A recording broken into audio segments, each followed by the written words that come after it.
Muling pinatunayan na isa nating kabalen ang husay ng mga Kapampangan sa katatapos lamang na 2021 Outstanding Rural Women Awards.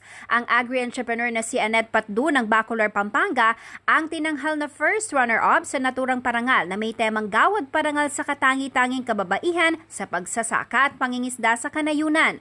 Tinanggap ni Patdu ang pagkilala nito lamang December 3 sa BSWM Convention Hall, Elliptical Road sa Diliman, Quezon City.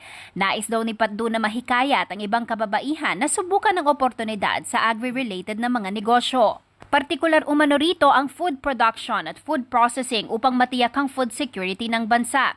Dagdag pa niya, panahon na upang iangat ang galing ng kababaihan, lalo na sa sektor ng agrikultura. Layon ng 2021 Outstanding Rural Women na bigyang pagkilala ang mga kababaihan sa kanayunan na nagpakita ng husay at nakapag-ambag sa kanilang komunidad. Si Patdu ay nagmamay-ari ng isang farm resort sa Bacolor na nag-aalok ng educational farm tour. Isa rin itong farm school kung saan itinuturo naman ang kursong organic agriculture. Nagpaabot din ng pagbati ang Department of Agriculture Central Luzon sa karangalan at tagumpay ng ating babaeng kabalen. Jennifer Salenga, CLTV News.